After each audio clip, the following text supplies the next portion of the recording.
When I think back to the first few versions of Wuthering Waves, from launch all the way to version 1.4, there are a lot of things I remember. Some of them are the big battles, some are the characters, and some are just small moments that stuck with me for one reason or another. So today, I want to talk about the parts of the entirety of 1.0 version that I personally enjoyed the most. That means these may or may not be objectively the best story moments in the game. These are simply the moments that stood out to me from the story I've actually experienced. Speaking of that, there's one part of 1.4 that I haven't experienced yet. It's Camelia's companion story. So I'm deliberately leaving it out of this video. With that out of the way, let's go back to where everything started. Before you knew anything about this world, you were already the center of conflict.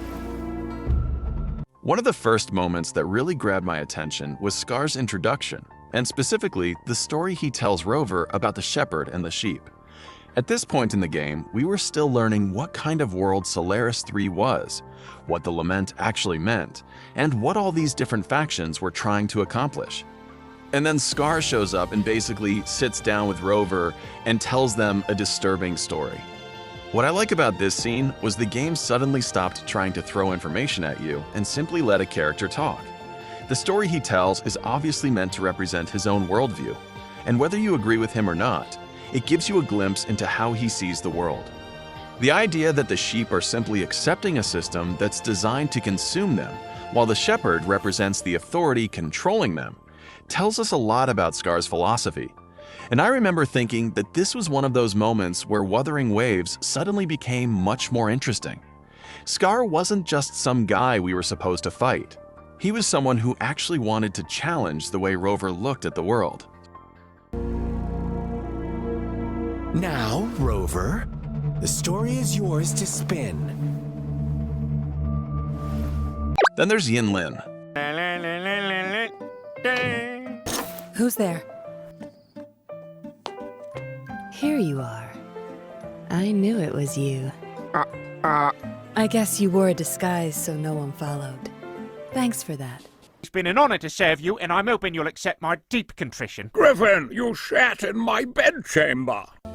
And obviously, there was no universe where I was making this video and leaving Yinlin out. But what's interesting is that her companion story, Solitary Path, gave me a reason to like her beyond simply thinking that she's a great character design. Yinlin's story is much more personal and grounded compared with some of the larger events happening around Rover.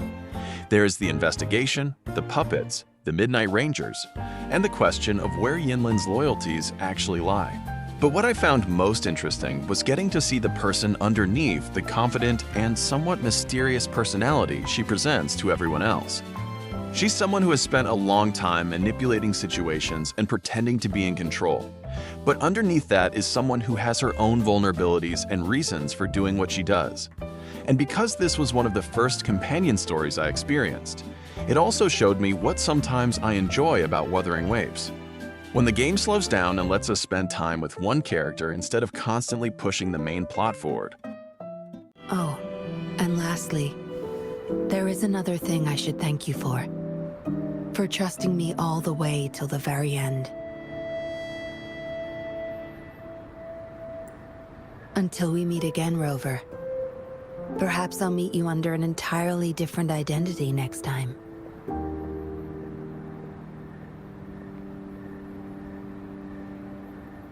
Then we get to version 1.1 and Mount Firmament, which is probably where I started feeling that the game's storytelling was becoming more confident. The whole area already feels different from Jinzhou. There's this sense that we're stepping into a place with a much older history. And at the center of it is Jinxi and her relationship with Jue. What I liked about Jinxi's story is that her position as magistrate isn't treated as simply being a cool title. There's a real weight attached to it.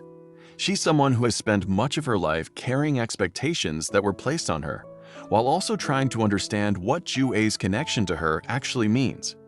And as we learn more about their relationship, the story becomes less about a powerful character confronting some ancient entity, and more about someone trying to understand her own identity and purpose. I think that was one of the strongest parts of the early Wuthering Waves story for me. Jinxi wasn't just important because the plot said she was important. you could actually understand why this responsibility mattered to her. I should have died a long time ago. But I was lucky enough to be saved by you, allowing me the chance to see the glittering lights of Jinzhou for myself. You rewinded time to save me. I am responsible. Jinzhou is my home.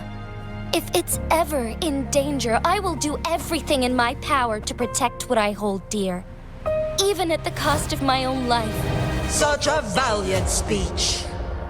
Do you know the weight of this decision?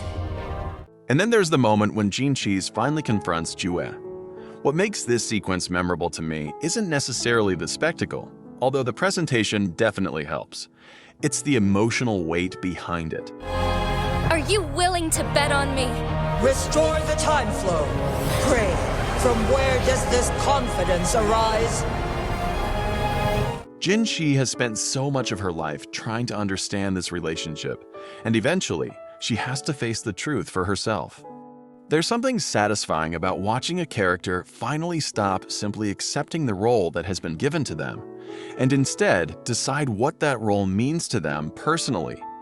It also fits one of the themes that kept appearing throughout the early story, the idea of identity and choice. Rover is searching for their own past. Jinqi is trying to understand her place in the world, and other characters are carrying their own histories and expectations. I think that made Mount Firmament stand out to me more than I expected it to. What do you think of this? They deserve a brighter future.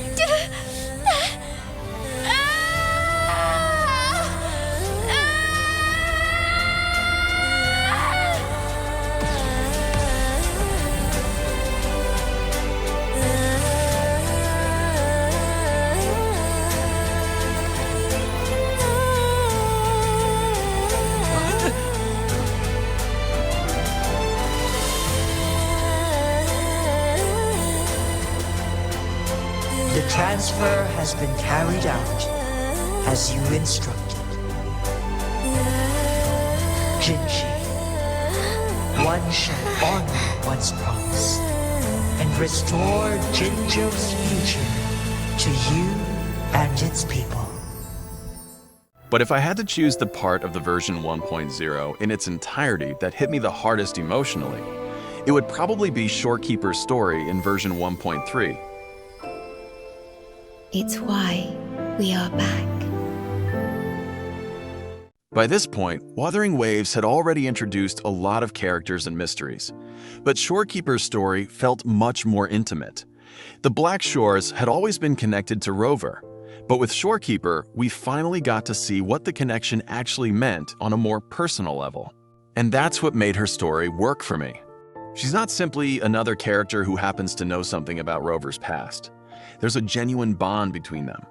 The more we learn about Shorekeeper and her relationship with Rover, the more the story starts feeling like it's about two people who have been connected for a very long time, even if Rover doesn't remember all of it.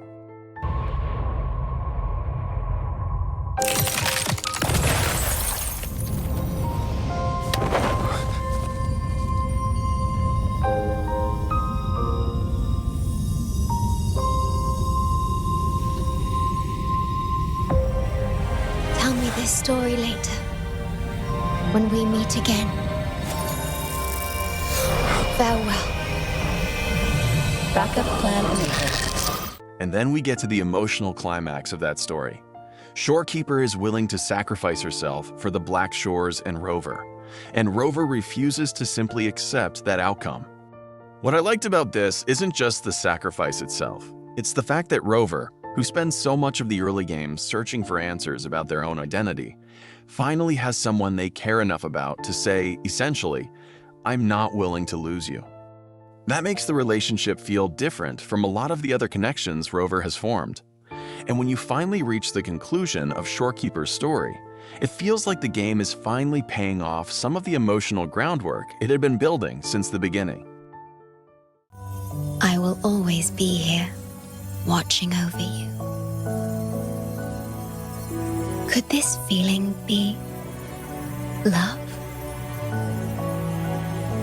Goodbye. Looking back at 1.0 through 1.4, I think that's what I appreciate most about these moments. They're all very different. Scar's part of the story is about perspective and challenging what you believe. Yinlin's story is about getting closer to a character and seeing what's underneath the surface. Jinqi's story is about identity, responsibility, and deciding what your place in the world actually means. And Shorekeeper's story is about connection and the people we choose to hold on to. These are the moments from Wuthering Waves' entirety of version 1.0 that stayed with me. What about you? Comment down below the parts of version 1.0 that resonated with you. That is all for now.